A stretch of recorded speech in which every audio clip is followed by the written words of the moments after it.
पिछले वीडियो में मैंने आप लोगों को ट्रिग्नोमेट्रिक रेशियोज़ के वैल्यू निकालना बताया, जिसमें मैंने आप लोगों को 30 डिग्री पर और 45 डिग्री पर और 60 डिग्री पर निकालना बताया। और इसको आसानी से निकालने के लिए मैंने दो तरीका आपको बताया था कि आप इक्विलेटरल ट्रायंगल, दो इक्विलेटरल ट्रायंगल, दो बोल रहा हूँ, इक्विलेटरल ट्रायंगल लेंगे जिसका साइड जो है एक एक यूनिट का होगा और इसके एक एंगल से दूसरे सामने वाले साइड पर अगर हम परपेंडिकुलर ड्रॉ करेंगे तो ये हमारा 1। और जब हम इक्विलेटरल ट्रायंगल में एक एंगल से दूसरे साइड पर परपेंडिकुलर ड्रॉ करते हैं तो ये एंगल भी दो पार्ट में डिवाइड हो जाता है। और इक्विलेटरल ट्रायंगल का एक एंगल 60 डिग्री का होता है, मतलब सब एंगल 60 डिग्री का होता है, तो ये हमारा हाफ हो जाता है। ये भी जो लेंथ है वो हमारा दो पार्ट में डिवाइड हो जाता है। और ये जो एंगल है, ये एंगल जो है वो भी दो पार्ट में, तो ये 60 था, दो पार्ट में हो गया, तो ये 30 डिग्री हो गया। अब यहाँ से अगर आप इसका लेंथ निकालें तो ये तो हमारा हाइपोटेन्यूस है और ये हमारा एडजेसेंट साइड है इस एंगल के लिए, और ये हमारा अपोजिट साइड है। तो इसको पाइथागोरियन थ्योरम से हम निकाल सकते हैं। 1 स्क्वायर माइनस 1/2 का स्क्वायर, 1/2 का स्क्वायर, इसका रूट अंडर ले लेंगे तो हमारा आपको जो है इसका लेंथ, ये अपोजिट साइड का लेंथ निकल जाएगा। तो ये 1 स्क्वायर 1/4 रूट अंडर, ये हो जाएगा 3/4 और ये हो जाएगा √3/2। तो ये लेंथ हमने √3/2 निकाला। अब तीनों साइड हमको मालूम है, रेशियोज तो मालूम ही है कि किस रेशियो को हम क्या साइन बोलते हैं, किसको हम tan और किसको cos बोलते हैं। तो उस हिसाब से हम 30 का वैल्यू इस ट्रायंगल से 30 का वैल्यू आसानी से और 45 का वैल्यू आसानी से निकाल सकते हैं। दूसरा नहीं, 60 का वैल्यू निकाल सकते हैं, 60 का वैल्यू निकाल सकते हैं। दूसरा ट्रायंगल जो मैंने आपको बताया वो था आइसोसेलेस ट्रायंगल। आइसोसेलेस ट्रायंगल बोलते हैं जिसके दो साइड सेम हो, लेकिन यहाँ 90 डिग्री वाला आइसोसेलेस ट्रायंगल होना चाहिए। अब देखिए आइसोसेलेस का प्रॉपर्टी ये होता है कि इसके सामने और इसके सामने वाले एंगल सेम होते हैं। तो ये तो दो जो साइड हुए, जो आइसोसेलेस साइड होते हैं, उसके अपोजिट साइड वाले एंगल सेम होते हैं। तो ये भी, ये एंगल अपोजिट साइड, ये सेम साइड, ये एडजेसेंट साइड वाले एंगल ही सेम, तब भी सब सेम होंगे। तो ये हमारा दोनों सेम हुआ, ये 90 डिग्री हुआ, तो ये ऑटोमेटिकली 45 तब ना मिलके ये 90, 45 90, तो ये हो जाएगा 90 80। तो ये हमारा 45 डिग्री हो गया। अब यहाँ से हम इसका हमको हाइपोटेन्यूस नहीं मालूम है, तो ये 1 square plus root under 1 square plus 1 square is equal to √2। हमारा इसका लेंथ √2 निकल गया था। और अब चूंकि हमें तीनों का लेंथ मालूम है, दोनों ट्रायंगल में तीनों साइड का लेंथ मालूम है, तो हम सब तीनों ट्रिग्नोमेट्रिक रेशियोज निकाल सकते हैं। देखिए जब आप 11th में पढ़िएगा तो एक और बहुत ही इम्पॉर्टेंट ट्रायंगल जो है वो आपको बार बार मिलेगा, उसको बोलते हैं हम 4 3 4 5 ट्रायंगल। अभी 3 4 5 ट्रायंगल में याद रखना है कि ये जो बड़ा वाला साइड है इसके जो एडजेसेंट होता है वो 37 डिग्री का होता है, और ये जो छोटा वाला साइड है इसके जो एडजेसेंट साइड होता है वो हमारा 53 डिग्री का होता है। देखिए 53 37 90 और ये 90 180 का डिग्री का हो गया। अब तीनों साइड आपको मालूम है तो आप तीनों ट्रिग्नोमेट्रिक रेशियोज निकाल सकते हैं। जैसे मान लीजिए साइन का अगर निकालना है, साइन ऑफ 37 डिग्री निकालना, तो इसका क्या होता है अपोजिट साइड। तो अपोजिट साइड क्या है 3 है, बाई हाइपोटेन्यूस, हाइपोटेन्यूस क्या है 5 है, तो 3/5 हो गया। मान लीजिए कि साइन ऑफ 53 डिग्री निकालना है यहाँ पे, तो साइन ये अब इस एंगल का बात हो रहा है, तो इसका अपोजिट साइड हम देखेंगे, अपोजिट साइड क्या है 4 है, 4 हो गया। हाइपोटेन्यूस तो सेम होता है, सेम होता है। इसी तरह अगर cos का, अगर cos 53 डिग्री का निकालना हो, cos 53 डिग्री का निकालना हो, तो इस 53 डिग्री के एडजेसेंट साइड क्या है, ये 3 है, तो ये 3 हो गया, 3 हो गया, और हाइपोटेन्यूज तो हमारा सेम ही है, 5 है। तो ये एक और इम्पोर्टेंट ट्रायंगल है जिससे आपको 53 डिग्री और 37 डिग्री का वैल्यू आसानी से मालूम चल जाएगा। अब आप सोच रहे होंगे कि मैंने 0 डिग्री और 90 डिग्री का क्यों नहीं बताया। वहाँ बहुत इम्पॉर्टेंट खेल है, एक अलग तरीके, जिससे एक और मतलब कॉन्सेप्ट जो आपको कैलकुलस में जाके आगे आएगा उसका समझ थोड़ा थोड़ा डेवलप होगा, मतलब वहाँ यहाँ पे झलक मिलेगा उसका कि अब मैं यहाँ एक कार्टेशियन कोऑर्डिनेट ड्रॉ करता हूँ।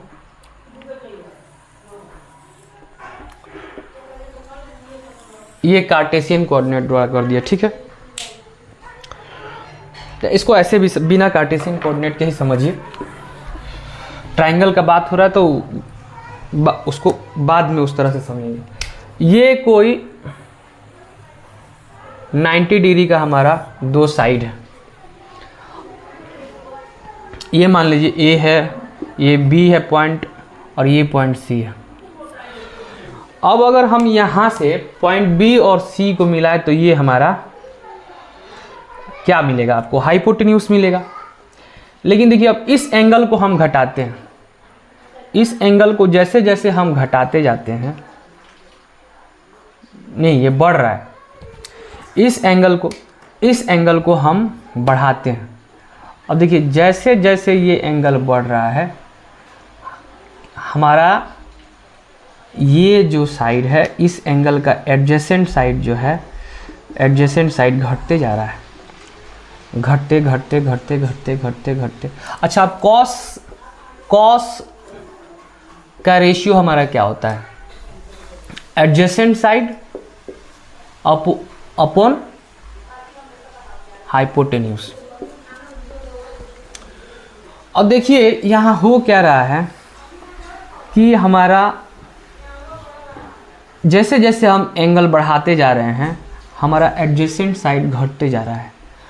अब यहाँ नोमिनेटर में अगर एडजेसेंट साइड है और वो कम होते जा रहा है, तो इसका मतलब क्या हुआ, इस पूरे रेशियो का वैल्यू कम होते जा रहा है। तो आपको एक बात समझ में आ रहा होगा कि जैसे जैसे एंगल बढ़ता है, ये देखिए एंगल ये अब बड़ा होते जा रहा है, ये एंगल बड़ा होते जा रहा है, और बड़ा हो गया और बड़ा हो गया। ये एंगल मान लीजिए यहाँ था तो ये एंगल छोटा था, यहाँ से हमको इतना ही रोटेट होना पड़ रहा था। लेकिन अब यहाँ लेके चले गए तो अब हमको ज़्यादा रोटेट करना पड़ रहा है। यहाँ थोड़ा सा आपको कम फ़र्क आ रहा होगा, यहाँ देखिए तो फ़र्क ज़्यादा नज़र आ रहा होगा। या इसको ऐसे कीजिए कि और थोड़ा सा आपको क्लियर दिखेगा। इस पॉइंट बी को आप बढ़ा दीजिए, ये बी यहाँ पे है। अब देखिए मेरा स्टिक छोटा ही है, यहीं तक करते हैं, ठीक है। अब देखिए ये एंगल इतना बड़ा है हमारा, ये एंगल इतना बड़ा है हमारा। अब यहाँ पे हमारा जो एडजेसेंट साइड ए बी है वो बहुत बड़ा है, लेकिन एंगल हम बढ़ाए, अब एंगल हमारा थोड़ा और बड़ा हो गया है। देखिए इससे थोड़ा सा और बड़ा हो गया, यहाँ कम समझ में आ रहा है, यहाँ ज़्यादा समझ में आएगा। एडजेसेंट साइड का हम ये एंगल अब और बड़ा है, ये थोड़ा छोटा था, ये उससे थोड़ा एंगल बड़ा है, ये उससे थोड़ा एंगल बड़ा है। देखिए जैसे जैसे हम एंगल को बढ़ाते जा रहे हैं, हमारा एडजेसेंट साइड यहाँ पहले यहाँ से यहाँ तक था, अब यहाँ से यहाँ तक हो गया। अब एडजेसेंट साइड हमारा यहाँ से यहाँ तक ही रह गया इसमें। अब इस एंगल को और अगर हम बड़ा करते हैं, और एंगल को बड़ा करते हैं इस एंगल को, तो देखिए ये एंगल और बड़ा हो गया। लेकिन जैसे ही एंगल बड़ा हुआ, एडजेसेंट साइड हमारा और छोटा हो गया। तो इसका क्या मतलब हुआ कि आप एंगल जैसे जैसे बढ़ाइएगा, कॉस का वैल्यू कम होते जाएगा। अब कितना कम होगा ये देखना है। अब मान लीजिए कि एकदम यहाँ तक आ गए, एंगल इतना बड़ा हो गया। ये हमारा एक छोटा सा ट्रायंगल, पता नहीं कैमरा में अच्छा से नज़र आ रहा होगा नहीं, ये एंगल हमारा लगभग अब 90 की तरफ बढ़ रहा है, लेकिन 90 की तरफ एंगल बढ़ रहा है तो ये देखिए तो एडजेसेंट साइड कितना छोटा हो गया। अब जैसे ही एंगल जो है थीटा जो है 90 की तरफ अप्रोच कर रहा है तो हमारा एडजेसेंट साइड का लेंथ कितना हो रहा है, ये 0 के तरफ बढ़ रहा है। देखिए घटते जा रहा है, घटते जा रहा है ना। ये इतना बड़ा था, फिर एंगल बढ़ा है इतना बड़ा हो गया, फिर एंगल बढ़ा है इतना बड़ा हो गया एडजेसेंट साइड, फिर एंगल बढ़ा इतना बड़ा हो गया, अब 90 के करीब है। तो ये भी मान लीजिए कि ये ओरिजिन पॉइंट है, ये पॉइंट है, तो इस पॉइंट से इस पॉइंट का लेंथ एकदम कम हो गया। अगर हम ऐसा करते कि एकदम 80 यहाँ तक पहुँचा देते, तब ये बी पॉइंट जो है ये ए पर ही पहुँच जाता, तो क्या हो जाता है ए सी और ए बी बराबर हो जाता, लेकिन ए बी जो है हमारा 0 हो जाता। हम कहाँ पहुँचे थे, यहाँ पहुँचे कि ये एंगल जैसे जैसे हम बढ़ाते जा रहे हैं, हमारा एडजेसेंट साइड इस एंगल का जो एडजेसेंट साइड ये ए बी हुआ, इस एंगल के लिए एडजेसेंट साइड यही हुआ ना। मान लीजिए कि ये कोई ट्रायंगल है, ये हमारा कोई रफ वर्क समझिए इसको, ये कोई ट्रायंगल है, तो इसमें हम एंगल जैसे जैसे घटाते जा रहे हैं, ये बढ़ाते जा रहे हैं, हमारा क्या हो रहा है ए बी घटते जा रहा है। ये ए बी जो है ये घटते जा रहा है, घटते जा रहा है, घटते जा रहा है, घटते जा रहा है। और जैसे ही ये 90 की तरफ जाता है वैसे ही ए बी 0 की तरफ जाता है। तो अगर थीटा अगर जो है ये 90 हो जाए, समझ रहे हैं ना, देखिए ये 90 की तरफ जा रहा है तो ये एडजेसेंट साइड हमारा 0 की तरफ जा रहा है। अब अगर 90 हो जाए तो ये एडजेसेंट हमारा 0 हो जाएगा। अब cos 90 डिग्री का वैल्यू देखिए तो cos 90 डिग्री पे एडजेसेंट हमारा क्या हो गया, 0 हो गया। अब हाइपोटेन्यूज कुछ भी हो, 0 से किसी भी नंबर में किसी भी नंबर से अगर 0 में हम भाग लगाते हैं तो वो क्या हो जाता है हमारा 0 हो जाता है। हाइपोटेन्यूज का वैल्यू कुछ भी हो, cos 90 डिग्री का वैल्यू हमारा 0 हो गया। अब यहीं पे एक चीज़ आप देखिए, एक और चीज़ देखिए कि ये हमारा परपेंडिकुलर है, ये परपेंडिकुलर मतलब अपोजिट साइड है इस एंगल के लिए, इस एंगल का अपोजिट साइड है। अब सी बी जो है हमारा हाइपोटेन्यूज है, हम एंगल बढ़ाएं, सी बी हमारा घट रहा है, घटते घटते घटते घटते घटते घटते घटते घटते अब देखिए यहाँ पे ये सी बी आ गया, इस पॉइंट पे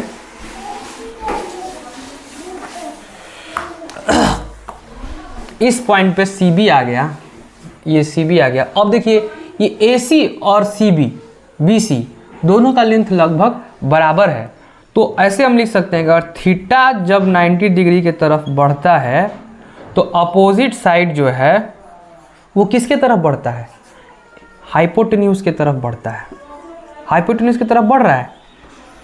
मतलब अगर थीटा 90 डिग्री ही होता, थीटा ये थीटा जो है ये 90 डिग्री ही होता, 90 डिग्री ही होता तो हमारा बी सी ए सी और बी सी सेम जगह पर होता, ओवरलैप कर रहा होता, तो क्या होता ए सी जो है वो बी सी के बराबर हो जाता।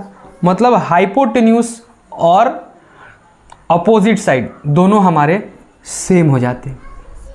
कब, जब थीटा 90 डिग्री का होता तब।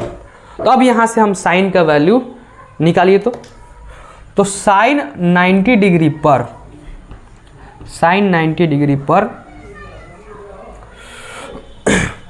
साइन 90 डिग्री पर ए सी और बी सी बराबर है, तो क्या हो जाएगा ए सी बाई ए सी। ये ए सी और बी सी बराबर हैं तो बी सी के जगह पर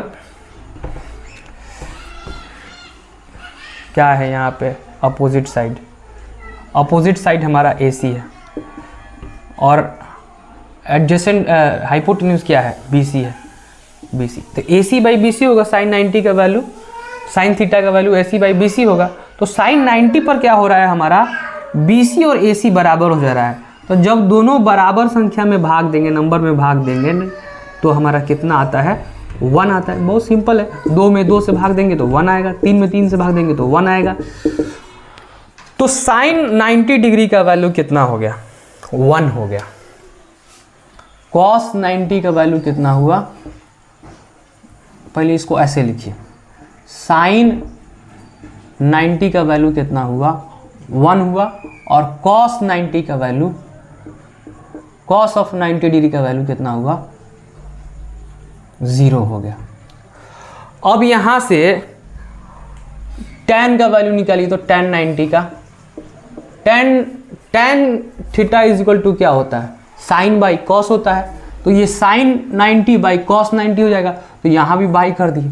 अब देखिए 1 में 0 से, किसी भी नंबर में आप 0 से डिवाइड कीजिएगा तो उसको हम अनडिफाइंड कहते हैं, मतलब इनडिटर्मिनेट टर्म कहते हैं, उसको आप डिफाइन नहीं कर सकते हैं,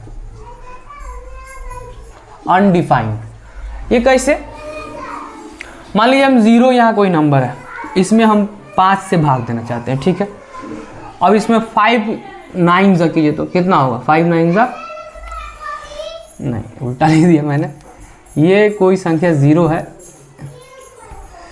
ये 0 है, और किसी संख्या में 1 से हम भाग देना, 0 से 1 में हम भाग देना चाहते हैं, जो ये वहाँ 1 है। इसको हम 9 से मल्टीप्लाई किए तो कितना हो गया, 9 0 0, ये 1 ही बचा। इसको हम 8 से किए, 8 0 0, ये 1 ही बचा। मतलब इसका कोई मतलब नहीं बनता है, कोई भी नंबर यहाँ हो सकता है, तभी हमको डिनोमिनेटर ये हमारा जो रिमाइंडर है 1 रहेगा ही रहेगा। इनफाइनाइट से भी अगर आप भाग दे दें, इसमें इनफाइनाइट से भी भाग दे दें, तो इनफाइनाइट से भी कितना से बड़ा नंबर से भाग दे दें तो 0 ही हो जाएगा।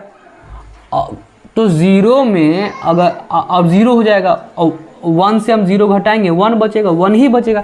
तो इसका आंसर इनफाइनाइट लोग बोलते हैं, ये इनफाइनाइट भी नहीं है, ये अनडिफाइंड है। इसका डेफिनेशन आप इसको डिफाइन ही नहीं कर सकते। इसमें अगर हम इनफाइनाइट इंटू 0, ये भी एक अनडिफाइंड टर्म होता है। तो ये नंबर जो है 1/0 जो होता है वो अनडिफाइंड होता है। इसलिए cos 90 पर cos 90 डिग्री का वैल्यू जो होता है वो हमारा अनडिफाइंड है, इनडिटर्मिनेट टर्म है, मतलब इसको हम फाइंड नहीं कर सकते इसका वैल्यू को, इसके वैल्यू को। अब इसी ट्रायंगल में मैं एक दूसरा चीज आपको cos 90 और cos 0 डिग्री का वैल्यू बताता हूँ। इसलिए मैंने इसको बाद में बताया कि यहाँ से आपको आगे ये अप्रोच वाला जो मैंने बताया ना, ये आपको आगे जाके बहुत काम देने वाला है। जब हम कैलकुलस पढ़ेंगे तो वहाँ वो अप्रोच वाला लिमिट का कॉन्सेप्ट जो आता है वो अप्रोच वाले चीज़ से आता है। थोड़ा सा अभी यहीं से आपको झलक मिलने लगेगा, तो मैं वहाँ जब समझाऊंगा आपको तो समझ में आएगा।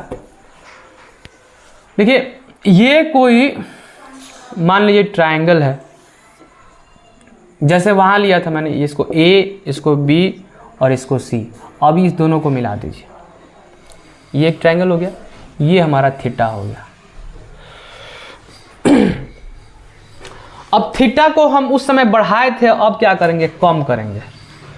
कम किए, क्या कम हो गया, इसको ये अपोजिट साइड है, अपोजिट साइड कम हो गया, यहाँ पे आ गया। और एंगल कम किए, छोटा कर दिए, अपोजिट साइड और छोटा हो गया, और छोटा कर दिए, अपोजिट साइड और छोटा हो गया, एकदम छोटा कर दिए इस एंगल को। देखिए अपोजिट साइड कितना छोटा हो गया, अपोजिट साइड और छोटा हो गया। इसका मतलब होता है कि देखिए थीटा टेंड्स टू 0, जब थीटा 0 की तरफ बढ़ रहा है तो हमारा क्या हो रहा है कि अपोजिट साइड जो है वो 0 की तरफ बढ़ रहा है। तो इसका मतलब हुआ कि थीटा जैसे जैसे कम होगा वैसे वैसे साइन का वैल्यू हमारा कम होते जाएगा। अब साइन का मतलब क्या होता है, अपोजिट और हाइपोटेन्यूज के रेशियो को हम क्या बोलते हैं, साइन बोलते हैं। इसको हम साइन बोलते हैं। अब इसमें थीटा जैसे जैसे कम हो रहा है, हमारा अपोजिट साइड जो है वो कम होते चला जा रहा है, तो इसका मतलब हुआ कि साइन का वैल्यू, थीटा का वैल्यू जैसे जैसे हम कम करते हैं वैसे वैसे साइन का वैल्यू कम होता है। थीटा को कम करते जा रहे हैं, थीटा को कम करते जा रहे हैं, हमारा अपोजिट साइड जो है वो घटते जा रहा है, यानी कि साइन का वैल्यू घटते जा रहा है थीटा को कम करने पर। अब एक टाइम ऐसा आएगा कि अपोजिट साइड एकदम हमारा ज़ीरो हो जाएगा। कब? जब थीटा ज़ीरो अगर हो गया तो हमारा अपोजिट साइड क्या हो गया? ज़ीरो हो गया। तो यहाँ पे साइन का वैल्यू, साइन 0 डिग्री अगर हम यहाँ पे ले लें, साइन 0 डिग्री ले लें, तो ये अपोजिट तो ज़ीरो हो गया है। अब किसी भी चीज़ में हम ज़ीरो में किसी भी चीज़ से भाग दें, आई हाइपोटेनस है, किसका कोई भी नंबर हो, तो इसका वैल्यू क्या होगा? 0 होगा। तो हमारा साइन ऑफ 0 डिग्री का वैल्यू कितना हुआ? 0 हो गया। अब देखिए जब ये 0 हुआ है उस समय एडजेसेंट और हाइपोटेन्यूस दोनों बराबर हो गया। ये हमारा जो है ये एडजेसेंट साइड है, ठीक है, और ये जो मेरा स्टिक है वो हाइपोटेन्यूस है। हम थीटा को कम करते जा रहे हैं, थीटा को कम करते जा रहे हैं, तो हमारा एडजेसेंट साइड और हाइपोटेन्यूस दोनों बराबर हो गया। तो कॉस ऑफ 0 डिग्री पे कॉस का किस रेशियो को बोलते हैं? एडजेसेंट साइड अपॉन हाइपोटेन्यूस को बोलते हैं। तो अब तो हमारा एडजेसेंट और हाइपोटेन्यूस दोनों बराबर हो गया है, तो ये दोनों कट के कितना हो जाएंगे? 1 हो जाएंगे, क्योंकि दोनों बराबर है इसलिए दोनों कट जाएंगे। तो कॉस ऑफ 0 डिग्री का हमारा वैल्यू कितना होता है? 1 होता है। अब इसमें इसका हम tan निकाल के देखिए, तो ये दोनों में अगर हम डिवाइड करें तो tan निकल जाएगा, tan ऑफ 0 डिग्री निकल जाएगा। तो इसमें भी हम डिवाइड करेंगे। अब यहाँ देखिए, अब यहाँ 0 में 1 से भाग देना है। 0 में मतलब तो किसी भी संख्या में हम 0 में अगर किसी भी संख्या से भाग देते हैं तो हमारा कितना वैल्यू आता है? 0 आता है। तो साइन 90 का वैल्यू निकला, 90 डिग्री का वैल्यू निकला 1, कॉस 90 का वैल्यू निकला, कॉस ऑफ 90 का वैल्यू निकला 0, कॉस ऑफ 0 का वैल्यू निकला 1, साइन ऑफ 90 का वैल्यू निकला, कोसाइन ऑफ 0 का वैल्यू निकला 0। अब यहाँ एक चीज़ आप देखिए कि मैक्सिमम वैल्यू साइन का कहाँ तक जा रहा है? 1 तक जा रहा है, और मिनिमम वैल्यू कहाँ तक जा रहा है? 1 तक जा रहा है। उसी तरह कॉस का मैक्सिमम वैल्यू कहाँ तक जा रहा है? 1 तक जा रहा है, और मिनिमम वैल्यू कहाँ तक जा रहा है? 0 तक जा रहा है। लेकिन याद रखिए ये सिर्फ एक्यूट एंगल में जब हम बात करेंगे तब। अच्छा, किसी भी चीज़ का वैल्यू कहाँ से कहाँ तक जाता है, किसी चीज़ के वैल्यू को पुट करने पर उसको हम रेंज बोलते हैं। यहीं पे फंक्शन आता है, फंक्शन, ये मैं आपको आगे बताऊंगा। अभी बस इतना समझ लीजिए कि अगर एक्यूट एंगल में बात हो रही हो, मतलब ये जो है ये एंगल अगर 0 से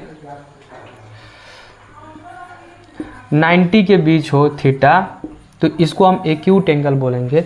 एक्यूट एंगल में बात हो रही हो तो ये चीज़ लागू होता है कि साइन का वैल्यू मिनिमम 0 मैक्सिमम 1, उससे ज़्यादा नहीं होगा। कॉस का वैल्यू मिनिमम 0 मैक्सिमम 1। इसका रेंज आपका थोड़ा जो है वो -1 तक भी जाता है, वो मैं आपको सर्कल के ऊपर जब ट्रिग्नोमेट्री पढ़ाऊंगा तब बताऊंगा। अब चलिए, आपको हम लोगों को कितने एंगल्स के वैल्यूज़ मालूम हो गए? कितने एंगल्स के वैल्यूज़ मालूम हो गए? 30 के, 45 के, 60 के, 43 के, 37 के, 0 डिग्री के भी अब मालूम हो गए, और अब 90 डिग्री के भी मालूम हो गए।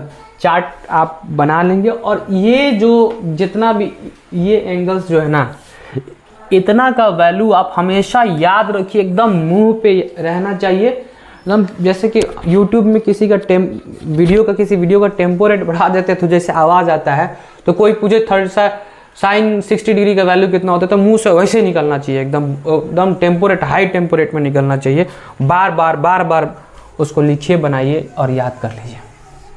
और अगर कभी भूल जाइए, दिमाग से उतर गया, तो 60 डिग्री है तो आप क्या करेंगे, इक्विलेटरल ट्रायंगल बनाएंगे, परपेंडिकुलर ड्रॉ करेंगे, ये हाफ हो जाएगा, ये 1 हो जाएगा, ये √3/2 हो जाएगा। आप सब निकाल लेंगे, ये 60 डिग्री है और ये 45 डिग्री है। अगर 37 और 53 के कोई वैल्यू पूछ दे तो ये तो और सिंपल है। इसमें होता है हमारा ये हो गया 4, ये हो गया 3, 4 और 5। 4 के सामने जो एंगल होगा वो छोटा होगा, 37 वाला होगा, और 3 के एडजेसेंट जो एंगल होगा वो बड़ा होगा, वो 53 वाला होगा। तो अब तो हमको एंगल मालूम ही है और सब साइड मालूम है, तो हम सब ट्रिग्नोमेट्रिक रेशियो वैल्यू निकाल सकते हैं।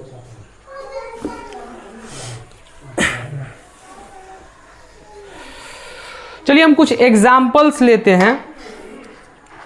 एक चीज और समझ लीजिए, देखिए एक टर्म है एंगल ऑफ एलिवेशन।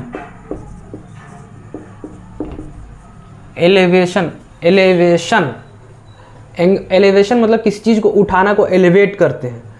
तो यहाँ अगर ये आई साइट है, यहाँ से कोई आँख है, ठीक है, अब इसको कोई किसी ऊपर चीज़ को देखना है, ऊपर के चीज़ को देखना है। यहाँ मान लीजिए कोई टावर हमारा रखा हुआ है, तो यहाँ से आँख से और यहाँ के बीच का जो एंगल बनता है, इसको हम एंगल ऑफ एलिवेशन बोलते हैं। ये थीटा जो होगा ये एंगल ऑफ एलिवेशन होगा। अब यहाँ पे हमारा कोई आदमी बैठा हुआ है, और यहाँ ये नीचे के चीज़ को देखता है,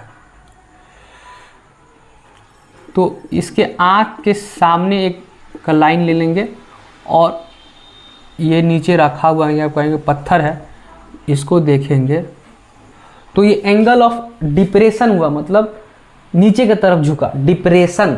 तो इस एंगल को हम बोलते हैं, ये अगर थीटा है, यहाँ पे थीटा ले लिए, ये अल्फा है, तो इसको हम एंगल ऑफ डिप्रेशन बोलते हैं, एंगल ऑफ डिप्रेशन। मतलब हमें कितना नीचे देखना पड़ रहा है, हॉरिजॉन्टल लाइन से हमें कितना नीचे देखना पड़ रहा है। ये हमारा आँख का सीध हो गया, हॉरिजॉन्टल लाइन हो गया। अब इससे हमको कितना नीचे देखना पड़ रहा है किसी चीज़ को देखने के लिए, तो यहाँ और उस वस्तु के बीच का जो एंगल बनेगा उसे हम एंगल ऑफ डिप्रेशन कहेंगे। अब देखिए कि यहाँ एक चीज़ बहुत खूबसूरत होता है कि ये अगर मान लीजिए सरफेस है, अर्थ का सरफेस है, और ये आई साइड के हिसाब से हॉरिजॉन्टल लाइन है।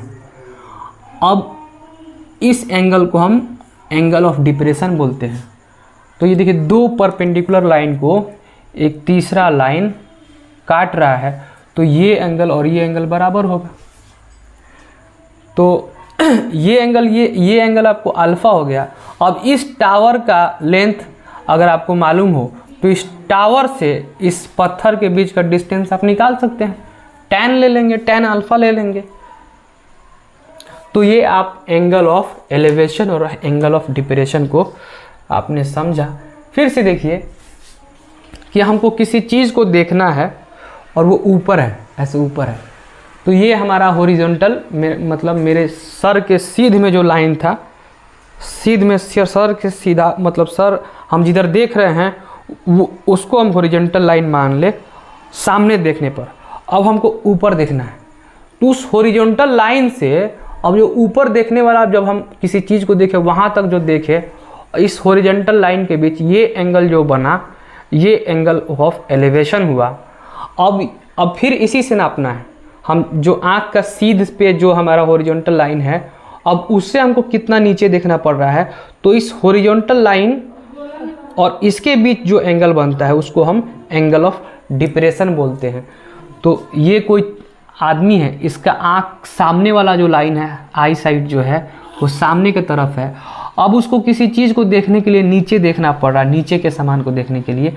तो ये जब सामने देख रहा था और अब नीचे जो देखना पड़ा, उसके बीच के एंगल को हम एंगल ऑफ डिप्रेशन कहते हैं। और चूंकि ये लाइन और ये लाइन परपेंडिकुलर है, तो ये अगर अल्फ़ा है तो ये एंगल और ये एंगल बराबर होता है, तो ये भी हमारा अल्फ़ा हो गया। अब ये एंगल हमको मालूम हो गया। अब इस एंगल का वैल्यू अगर हमको मालूम हो, अब इस दोनों साइड में कोई भी या तीनों साइड में कोई भी हमको नहीं मालूम हो, तो हम पहला दूसरा साइड निकाल सकते हैं। तो इसी आधार पर चलिए हम एक क्वेश्चन बनाते हैं। मैं क्वेश्चन लिखता हूं कि a man is watching from the top of a tower। Question पूरा लिख देता हूं मैं कि अच्छा, मैं जैसे जैसे क्वेश्चन लिखते जाऊं, क्वेश्चन को समझ के आप भी अपने दिमाग में इमेजिन करते जाइए कि इस क्वेश्चन को हम सॉल्व कैसे करेंगे। अ मैन इज वॉचिंग, एक आदमी देख रहा है from the top of a tower, from the top of a tower,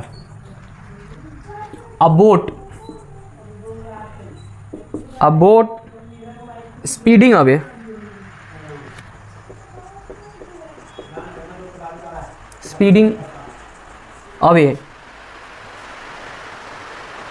from the tower,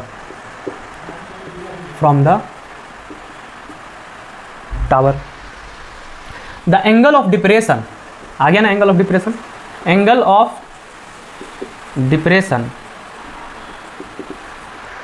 of depression from the top of the tower, from the top of the tower is 60 degree.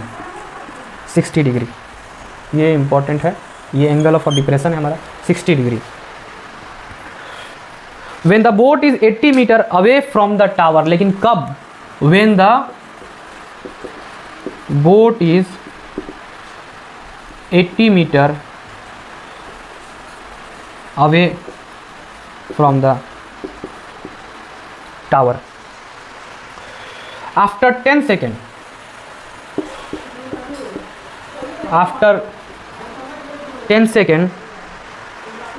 the angle of depression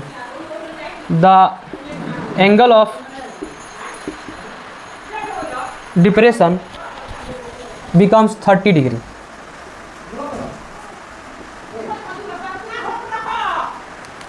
Angle of depression becomes 30 degree। What is the speed of boat? What is the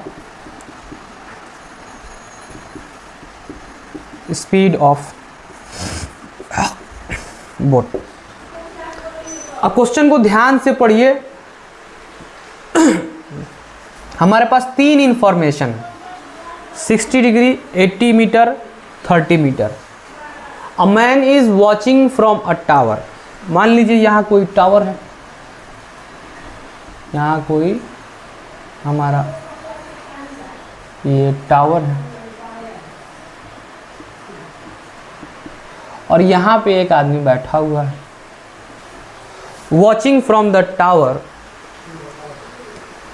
angle of depression from the top of the tower is 60 degree. Angle of depression किसको बोलते हैं? इसको बोलते हैं। ये हमारा 60 degree है, 60 degree है। When the boat is 80 metre, boat जब इस टावर से 80 मीटर के दूरी पर है,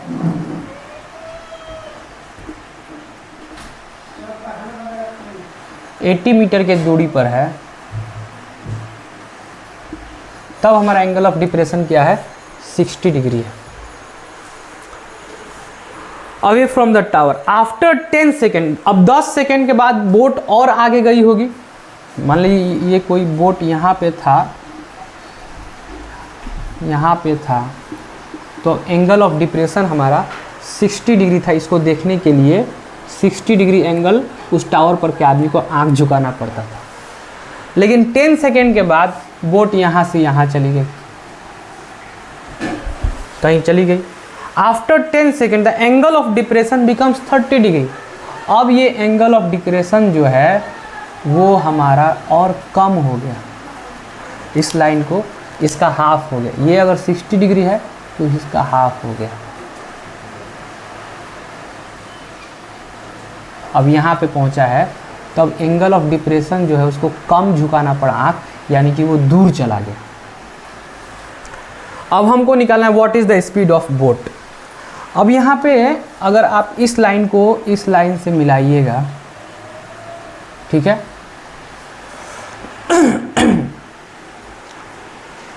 और फिर ये मिला दिया। अब देखिए यहाँ चीज़ समझिए, ये जो मैंने अभी बताया था ये दोनों लाइन परपेंडिकुलर हैं। तो ये अगर हमारा ये पूरा 60 डिग्री है और ये आधा जो है ये 30 डिग्री है, तो ये एंगल, ये एक लाइन है जो एक दो पैरेलल लाइन को काट रहा है, तो ये एंगल और ये एंगल सेम होता है। तो ये एंगल अगर 60 हो गया, ये हमारा 60 हो गया। अब ये एक दूसरा लाइन जो है वो काट रहा है इसी दूर पैरेलल लाइन को, इसका बीच अगर यहाँ 30 है तो ये भी हमारा 30 डिग्री हो गया। ये ऐसे है, देखिए तो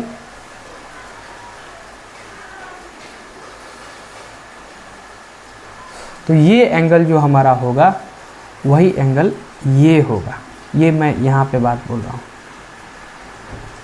ये और ये एंगल बराबर होते हैं, ये आपने पिछले क्लास में पढ़ा है, वही चीज़ यहाँ पे हो रहा है। अब हमको इन्फॉर्मेशन है कि ये 80 मीटर और 60 डिग्री और 30 डिग्री। अब अगर आप साइन के ट्रिग्नोमेट्रिक रेशियोज़ का मतलब, अगर साइन या कोसाइन या टेन का मतलब ट्रिग्नोमेट्रिक रेशियोज़ का 60 डिग्री पर अगर वैल्यू जानते हो तो आप सब निकाल सकते हैं। तो किसका वैल्यू हम यहाँ पे लें? हमको ये टावर का लेंथ निकालना है। पहले हम टावर का लेंथ निकालते हैं, तो किसका वैल्यू लें? तो tan का वैल्यू लेते हैं। तो tan of 60 degree is equal to क्या होगा? इस टावर का length P tower by boat का डिस्टेंस। तो बोट का डिस्टेंस कितना है? 80 है। टावर हमको मालूम नहीं है, टावर का हाइट मालूम नहीं है। tan 60 डिग्री का वैल्यू हमारा कितना होता है? tan ऑफ 60 डिग्री का वैल्यू हमारा √3 होता है। तो क्या हो गया? टावर का लेंथ क्या हो गया? ये इधर भाग में इधर गुणा में हो जाएगा, तो 80 इंटू √3। टावर का लेंथ हमने निकाल लिया 80 इंटू √3। अब यहाँ से इस डिस्टेंस को आप x मान लीजिए। तो अब देखिए कि ये 80 मीटर और प्लस x यहाँ पे हमारा एडजेसेंट साइड हो जाएगा, और इस एंगल के लिए अपोजिट साइड अभी यही है, टावर का लेंथ ही है। तो टावर का लेंथ कितना निकाले हम लोग? 80 √3 निकाले। तो अब बीच में ये अननोन हमको x है, निकाल सकते हैं। एक अननोन है, बहुत सारा इन्फॉर्मेशन है हमारे पास। अब यहाँ अगर हम tan ऑफ 30 डिग्री लें, tan ऑफ 30 डिग्री लें,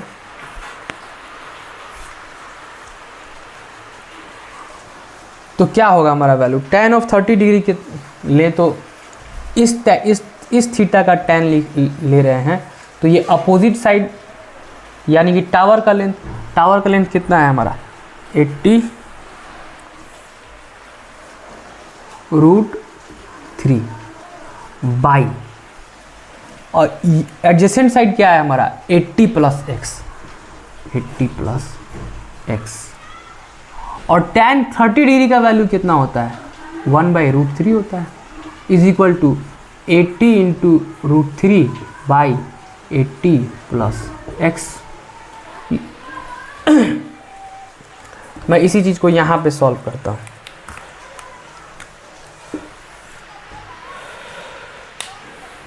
अब अगर इसको आप सॉल्व कीजिएगा तो आपको x का जो वैल्यू आएगा वो आएगा आपको 159 पॉइंट लगभग 8 मीटर के बराबर। अब क्वेश्चन में हमसे पूछा गया what is the speed of boat. अब स्पीड का फॉर्मूला क्या होता है, s/t। अब t यहाँ पे क्या है पढ़िए तो, the angle of depression from the top of the tower is 60 centimetre when the boat is 80 metre away from the tower after 10 second. ये यहाँ से यहाँ जाने में कितना टाइम लिया है, 10 सेकेंड लिया है, और डिस्टेंस कितना लिया है, x लिया है जो हमने अभी निकाला। तो हम डिस्टेंस में इसको हम लगभग 160 लिख सकते हैं। 160 बाई टाइम से अगर डिवाइड दे दे, टाइम कितना है 10 सेकेंड है, तो ये कितना हो जाएगा 16 मीटर, और ये कितना है 10 सेकेंड, सेकेंड में पर सेकेंड। ये हमारा आंसर निकल गया। तो बहुत शुक्रिया, आज का वीडियो यहीं तक। अगला जो मैं टॉपिक बताऊंगा कि अभी तक तो हम राइट एंगल ट्रायंगल में बात कर रहे थे। राइट एंगल ट्रायंगल में जितना भी हम, अगर राइट एंगल कोई भी राइट एंगल ट्रायंगल हो उसमें ट्रिग्नोमेट्रिक रेशियो का वैल्यू किसी एंगल पर हमको मालूम हो तो हम और जो अननोन चीज़ है उस ट्रायंगल में वो निकाल सकते हैं। लेकिन अगर कोई ट्रायंगल राइट एंगल ट्रायंगल ही ना हो तब हम कैसे निकालते हैं। मान लीजिए ये कोई थीटा है, ये कोई एंगल थीटा है, ये बीटा है और ये अल्फ़ा है। अब इसमें अगर इसका लेंथ मालूम हो, इसका लेंथ मालूम हो और ये थीटा मालूम हो तो हम कैसे निकालेंगे। तो इसके लिए दो रूल हम पढ़ते हैं, साइन रूल और कोसाइन रूल। ये होते क्या हैं और इससे कैसे हम किसी, अगर दो तो तीन कुछ इन्फॉर्मेशन हो, कुछ इन्फॉर्मेशन नहीं हो इस ट्रायंगल के बारे में, तो और जो इन्फॉर्मेशन नहीं है वो कैसे निकालेंगे, वो साइन रूल और कोसाइन रूल से मैं आप पहले तो ये दो फॉर्मूला निकालेंगे कि साइन रूल होता क्या है और कोसाइन रूल होता क्या, उसको हम प्रूव करेंगे।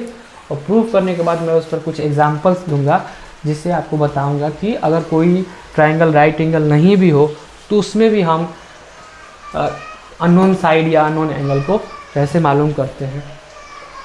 तो इसके बाद हमारा ट्रिग्नोमेट्री का जो ट्रायंगल वाला सेक्शन होगा वो ख़त्म होगा, और असल जो ट्रिग्नोमेट्री है जो हमको कैलकुलस में ज़्यादा काम देना है या फिज़िक्स में ज़्यादा काम देने वाला है वो उसके बाद उस वाले लेक्चर से शुरू होगा। उसको हम ट्रिग्नोमेट्रिक रेशियो होता है उसको ट्रिग्नोमेट्रिक फंक्शन के तौर पर पढ़ने लगते हैं। मैं थोड़ा सा आपको ट्रिग्नोमेट्री का फंक्शन का भी, ट्रिग्नोमेट्रिक